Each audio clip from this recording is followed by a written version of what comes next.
Thanks so much for joining us this week. So my quote today is by the Dalai Lama, and he says, "People take different roads seeking fulfillment and happiness. Just because they're not on your road doesn't mean they've gotten lost." So how many of us are searching for that life's purpose? There's so much information out there available. So how do we choose that correct philosophy or process to explore to see which one will actually work for us?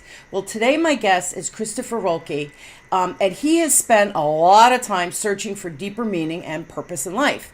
Where he has found answers is in the ancient Vedic science of India, and I hope I said that correctly. He learned, and I know I'm not going to say this right, but he learned Ayurveda and became a certified holistic health counselor in 2017, where he was introduced to Bhakti yoga. All of these very hard words for me today.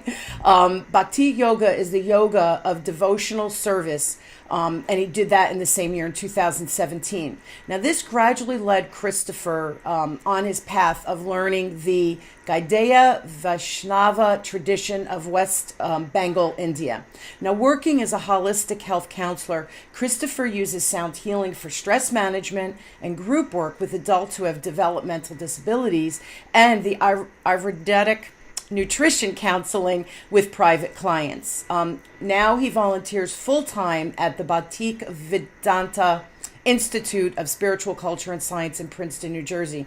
Now the Institute works to bridge the current Western scientific community with that ancient Vedic science of India. So with that, just a mess of an introduction, please help me welcome my wonderful guest, Christopher, to the show. So Christopher, thanks for being on.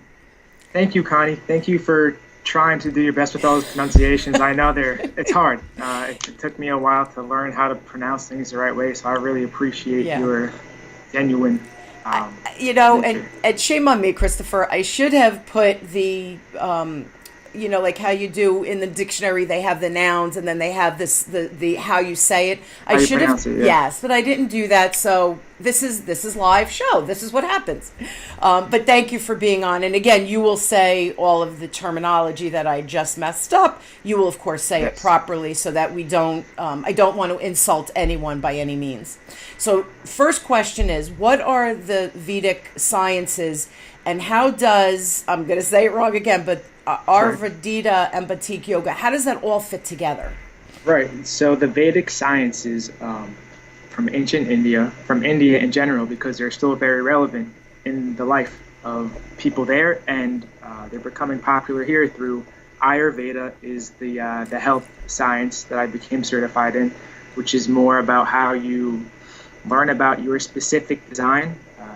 We know from even the Western perspective that everybody has a different body type, everybody has a different way of thinking, everybody works a little bit differently. So Ayurveda is the science, the Vedic science, where you find out what your constitution is and how to best adjust your lifestyle to promote the efficient functioning of your state of mind, of your body type, so that you can have a relatively harmonious life and you can ideally pursue a spiritual life.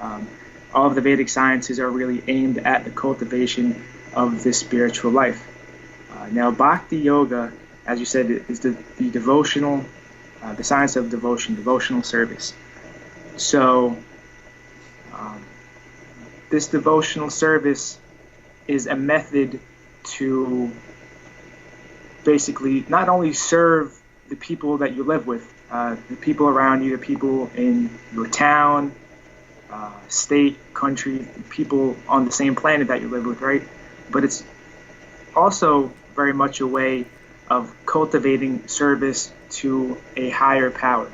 It's a part of this path of self-realization, really figuring out who we are, what our role is here, is figuring out what our relationship with our source is, with God. You know, everybody has a different word for it. In the Vedic sciences, Krishna, this photo, this tapestry behind me is of Krishna holding up Govardhan Hill. So in one of his pastimes, when he came to Earth. I'll explain that a little bit later. But it's about cultivating this devotional service through your immediate environment with the people that are around you. But it's to come closer to God in a very personal way, and not such a mystical, hard to grasp kind of way. But just as it's easier for me to have love for you if I get to know your personality, if I get to know who you are, the qualities that I can learn to actually love and relate to. So it's the same idea with this devotion to God. The conception of God in this Vaishnava tradition, the Gaudiya Vaishnava, is that God is unlimited. And that being said, saying that God didn't have a distinct personality would be placing a limitation on the unlimited source. So that's a part of this tradition. That's the view, and it's about building that relationship. And as you build that relationship, you'll just see all these loving qualities start to develop within yourself, and you're able to.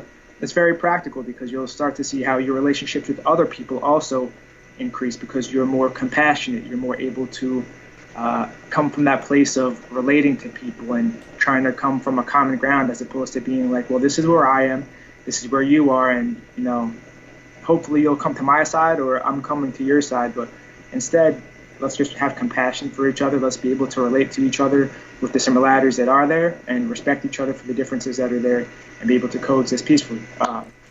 So that's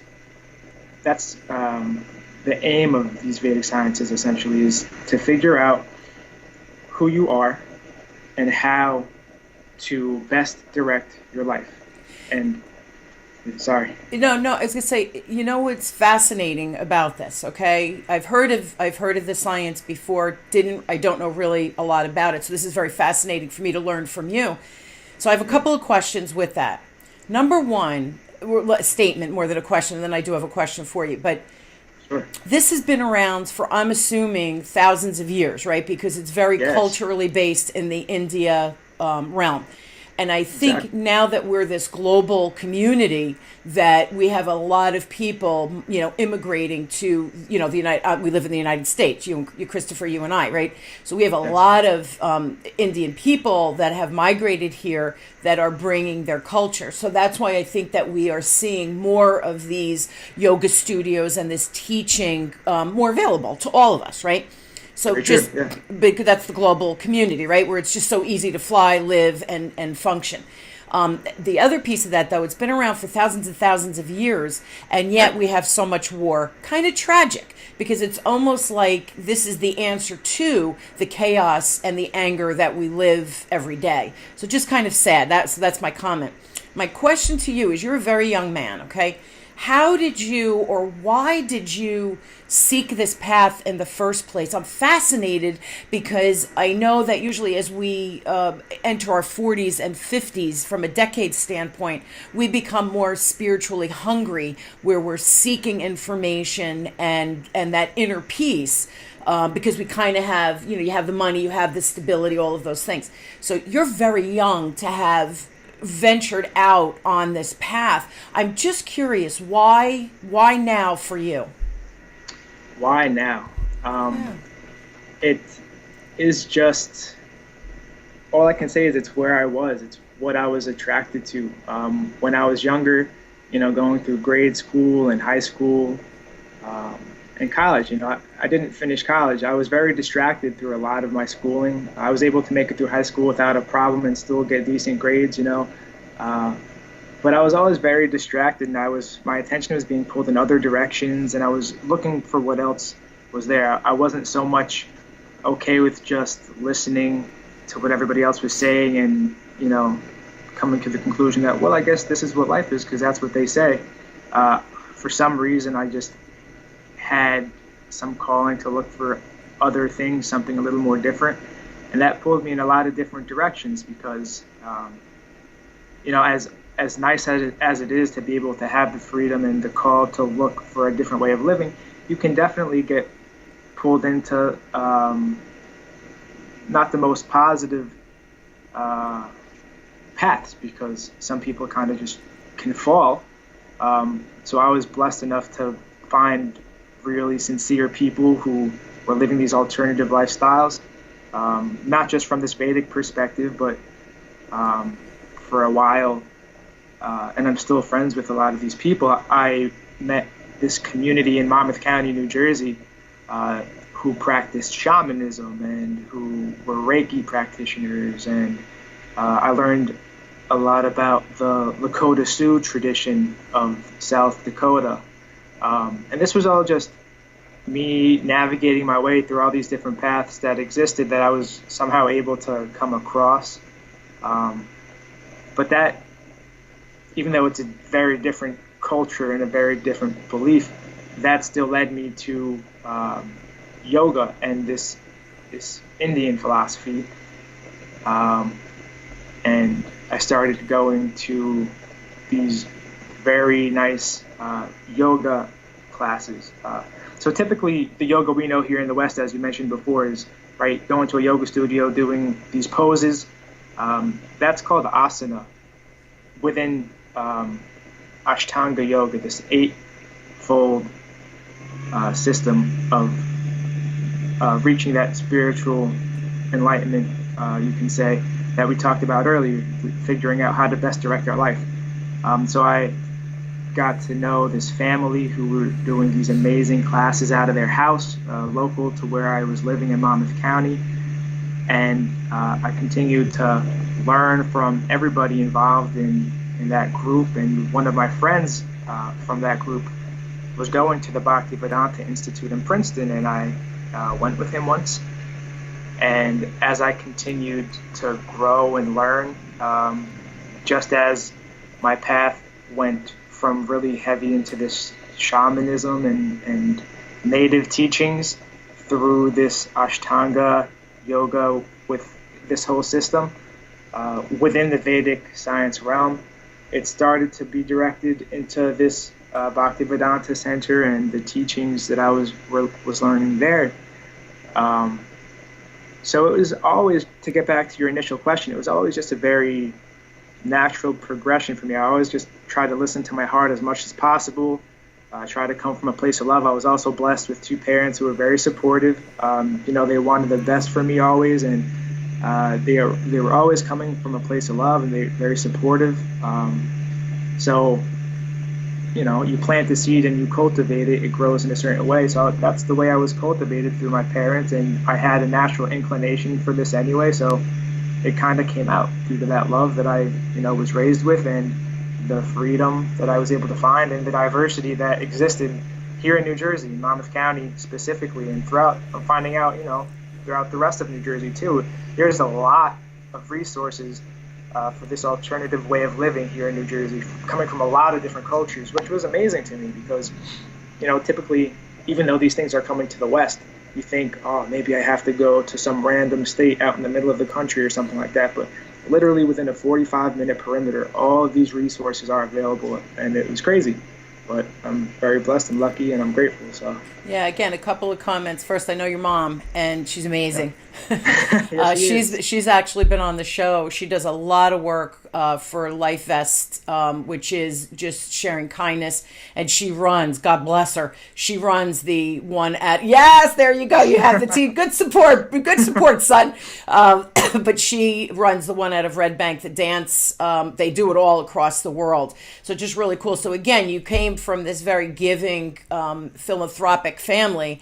And the other thing I'd like to comment on is that, number one, kudos to your parents to let you think, right? Because I think we parents, right, I'll speak from my parental perspective, that it's like, you got to do this, you got to do this, you got to do this to fit into society, because that's what we were taught. And we sometimes forget to help our children think and find the path that's right for them, because everybody shouldn't be going to college. Everybody should not become a builder where they use their hands, or whatever. So I think that you are blessed that your parents have allowed you to think for yourself. And I think that's amazing, the support that they've given you. Because let's face it, Christopher, this is not a typical path that you hear 20-somethings going to. So again, kudos to you for not following just what your friends were doing kind of thing, but for you to be your own man and think from that perspective. And again, it started with the support from home. So just a wonderful story. The other comment I wanted to make is, wow, the amount of resources available, because again, I live in Monmouth County, but that you said within a 45-minute radius from where you live in Monmouth County to have all these resources. I often think we hear something like our discussion today, people listening, and they're like, oh, but that's probably not in my area. And then once you just do a Google search, you'd be shocked at what's available. Because I think we insulate ourselves as communities because we buy homes in communities that have the similar values to us, right? So you're living within this very insulated perspective. So I think once we hear a topic like this, and this really, Christopher, is I think one of the biggest points of my show, or I hope is one of the biggest outlets for my show, is to share these different perspectives that I didn't know. I knew of the science, but I didn't know the information that you're sharing, and that you as a young man found this path is fascinating to me. So again, I hope the show provides different perspectives. Whether people agree, disagree, doesn't matter. You're hearing new information, and I think that's really critical for us to uninsulate ourselves from these local communities that we kind of throw ourselves in and stay within, just to expand that perspective a little bit. And I think that's real important. And you're kind of doing that journey. Again, you found that path at a very young age. I commend you. I think that's amazing. And my last comment, and then I'm going to ask you another question, is that you found this as a young person. We need more of 20, 30-year-olds to find this inner harmony, because we are in a very angry, chaotic, it's just, there's so much bad out there that we hear because of the media too, that we need more kindness in the world. So it's just cool that someone younger is forging that path. Like, there's hope for the future, there's hope for the world, because you guys are the leaders. Your generation are truly the leaders for us going forward. So again, I commend you. I think it's amazing that you're your own man, and you're learning so much beautiful information that it's not hurting you or anybody. If anything, it's helping you thrive and grow and become brighter and bigger. And I think that's just amazing.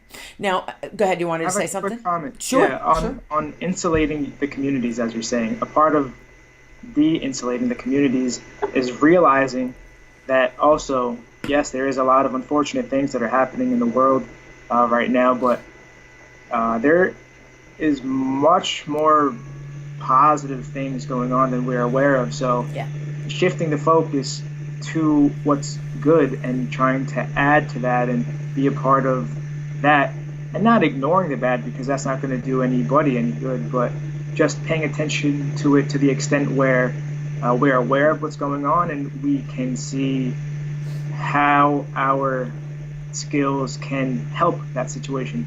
But I think a lot of people, we live in a culture that's very influenced by media. Absolutely. And a lot of time is spent in front of media, I think a little excessively, to be honest.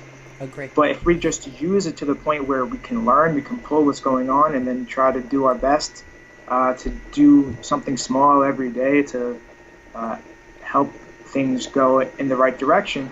And honestly, a big part of that, though, is not only doing something for others that's nice, or something that might help society at large move in a better direction. That's definitely a part of it, but really a lot of the work is, I think, also internal, and the environment that we're in reflects where we are, what our level of consciousness is. So if we work towards these spiritual practices and cultivating that kind of devotion to the people around you, as well as whatever higher power you may believe in, that itself will impact everybody around you in such a subtle way that you're not even aware of. You can definitely take those gross actions where, hey, let me help this person out in a very obvious way just because I feel love for them and I want to.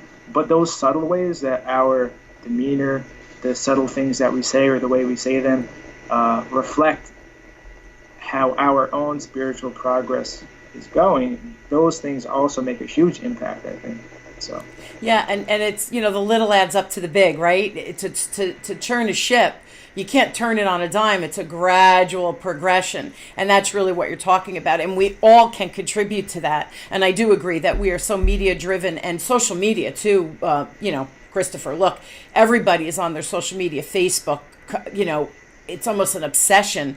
It's dangerous. It's all very dangerous because I think it keeps us from thinking for ourselves. And again, I go back to my previous comment that I'm personally proud of you. Again, knowing your mom and that she has helped you find this path. I think we as parents need to do more of that because again, you're the future leaders of this country, and we need to find some kind of balance. Now, I know that you do a lot of work with sound healing. And you've done a lot of work. Your mom was telling me about working with children, autistic children, with the sound healing. I know that you're working now with the Institute. Will you continue to do that sound healing that I think that you were rewarded with, by doing? Yeah. So at the Institute, the work that we'll be doing with the sound healing, is going to be for the students as a tool for stress management. We're going to be doing these free stress management classes, not only for the students of the school, but for the community there in general, using the singing bowls, using the drums, and using mantras, these Vedic mantras to help de-stress and to help come back to a more centered place and be able to redirect the consciousness in hopefully a more uplifting way. So that's how I'll be using the sound there. I know you love doing that too, right? Because the way people respond is, I think your mom had shared one story that it was, I want to say an autistic child, and left the room. I guess it was overwhelming for them, and you went out with the child and did something with the sound, and that was able to bring the child, I think, back in.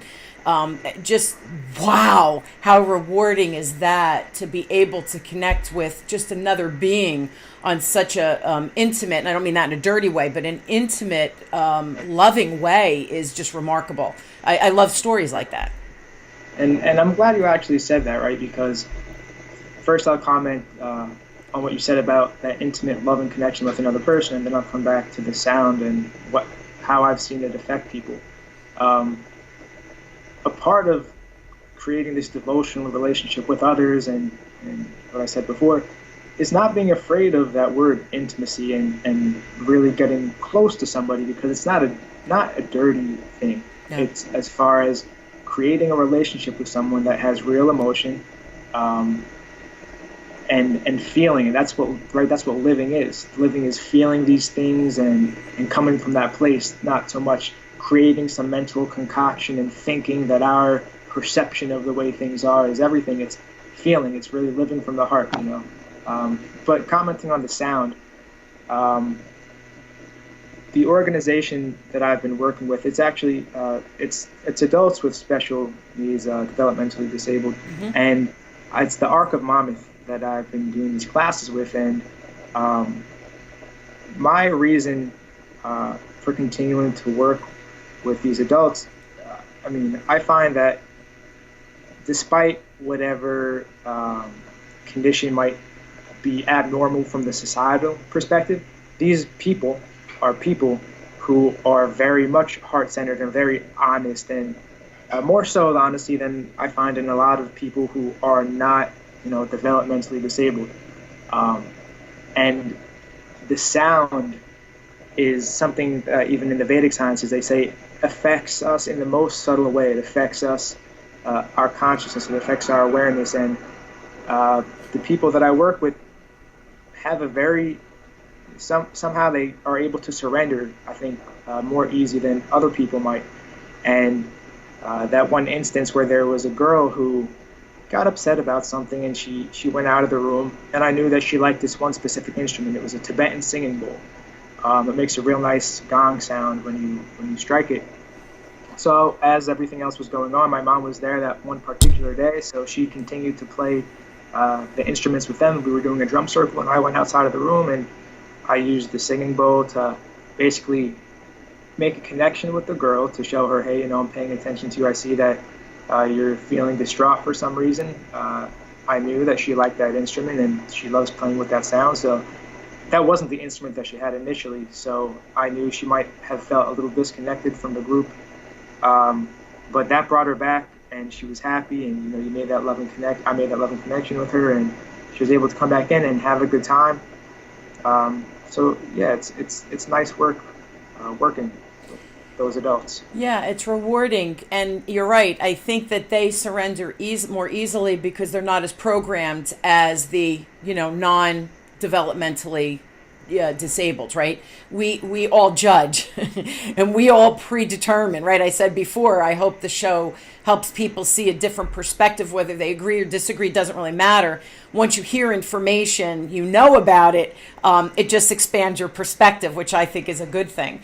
So I think that we hold out more because we're programmed so tightly that it's not good. It's just not good. I think that we really have to open our mind. And Christopher, the thing is, it's really hard to do. I'm not saying that any of this path of becoming more open-minded is an easy one, because we get caught up in our own crap, right? The stresses of our daily life, paying the bills, making sure the kids are fed and there's a roof over. I mean, there's stresses in life. So I love that we have outlets like this, which are really holistic. There's no medication, there's no drugs involved. It's truly using the senses to heal, or to, in this case, de-stress, people, which I think is really a beautiful thing.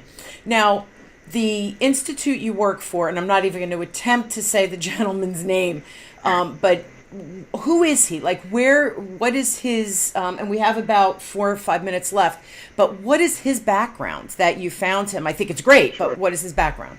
Yeah, so his name is Bhakti Madhavapuri Maharaj. Thank you. No problem. He started going to school just like the rest of us in Western society.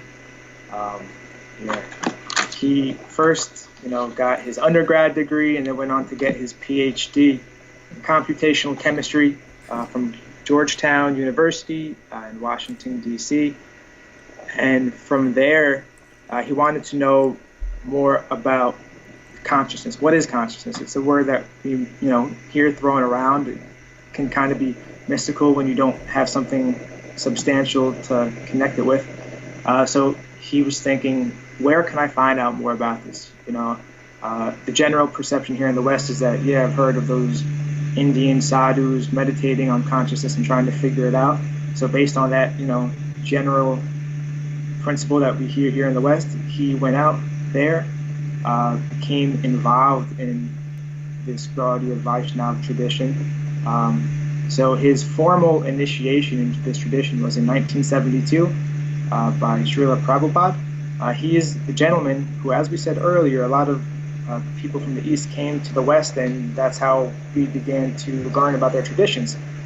So Srila Prabhupada came here in the late 60s, and started what we know as the Hare Krishna movement that started in New York and spread throughout the country and worldwide. And then so from Madhavapuri Maharaj's, from his perspective, then he became initiated again as a sannyasi, which is where you basically have a more simple way of living and you're dedicating your life fully to cultivating this connection with Krishna and living your life in a devotional way and serving. And that initiation was in 1982, and that was by Sridhar Maharaj. And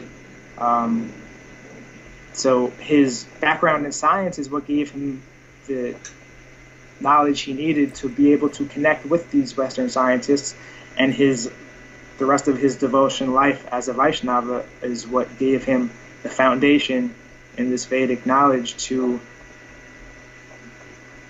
give him a place to speak from, to help to try to guide and relate with those Western scientists, to form connection, to make them, think in ways that they might not be used to being exposed to, purely being absorbed in Western culture and Western science. So for the last 6 years, he's been in Princeton. he's been working with the scientists much longer than that. There's actually a sister institute, the Bhaktivedanta Institute of Spiritual Science and Culture. There's also one in India. And we actually have 2 other sannyasis from India coming to do some tours in universities in New Jersey. They come mid-month, mid-January. And, with the assistance of Maharaj, they will be looking to spread the awareness of this, and whoever connects with it, and they'll definitely be exposed to something they most likely haven't heard about before. And for those, like I said, who want to know more, it's nice, because that's how I found out about it, right? I didn't know anything about it. I had a brief introduction to it, and I wanted to know more, so I went farther down the rabbit hole, and the resources were there. So that's where he came from. That's a scientific background, and that's how he made his way through this tradition, and still is, very much practicing today. It's a way of life, as I said. And the Institute now, actually, every Saturday is a program from 1 to 4 o'clock. We start with kirtan, which is basically this congregational chanting and playing of instruments, just to really enliven the mood and get that devotional spirit, get that flame flickering. Then we have a philosophical discussion based on this Bhakti Yoga and this tradition. And then we have Prashadam, which is a vegetarian lunch. And that's a free program every week at the Bhaktivedanta Institute in Princeton, 1 to 4 o'clock, as I said. And we actually have another workshop that we're going to do, a Bhakti Yoga discussion in New Brunswick, which is not too far away from Princeton. Yeah. It's going to be at the Garden. It's going to be at the Garden of Healing. I have that written down. It's on Bayard Street, 27 Bayard Street. So that's going to be on the 20th of this month. It's going to be from 1 to 4 o'clock. So January 20th, 1 to 4 at the Garden of Healing. Cool. We'll be doing a free discussion. Both of the sannyasis from India will be there also. So it'll really be an opportunity for some cultural immersion and hopefully spark something new for some people. Yeah, again, it's so available, and all these free resources. We kind of need it. We need a little bit of help. So this is a great alternative. Thank you. We're out of time. So thank you for being on the show and for sharing these resources. I just want to give everybody the website. So if everybody, you're a little more interested or intrigued, please go to, and it's www.be like boy, V like Victor, I, S like Sam, C like Connie, S like Sam.org.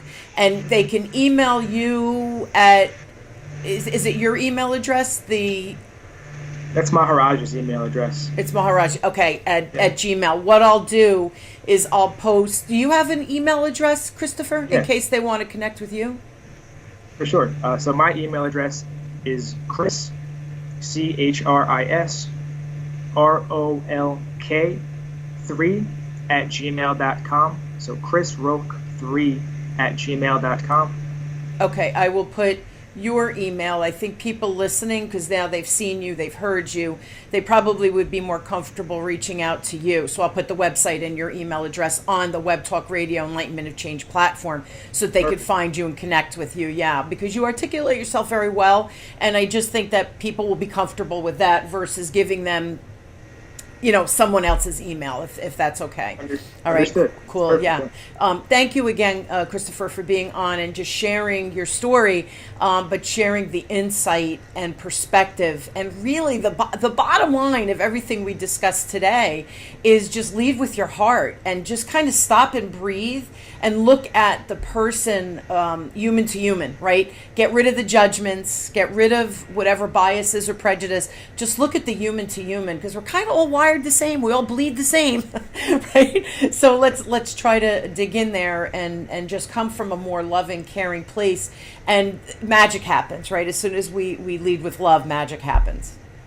Thank you, Connie. It's been awesome. You've been so open, and your questions have been awesome. Awesome. So thank you for everything. A real pleasure, and I'm glad I'm getting to know you as well. So we have your mom to thank for connecting us. Yeah, for sure. Thanks, Therese. She's a rock star. Yeah. Shout out to Therese Rolke. Exactly. Thank you again. And thank you all for joining me. And I hope you'll join me weekly as we question, build, and discover together just how to grow and challenge ourselves and realize that hearing different information and embracing whatever works for you so you can embark on the changes that you're seeking in your life. I really hope that it always starts here with the show and again with my wonderful guests like Christopher. Thank you all. Thank you again, Christopher, for being on. You've been listening to Enlightenment of Change with me, your host, Connie Whitman, on webtalkradio.net. Thank you, everybody. Have just a wonderful and inspired week. Take care.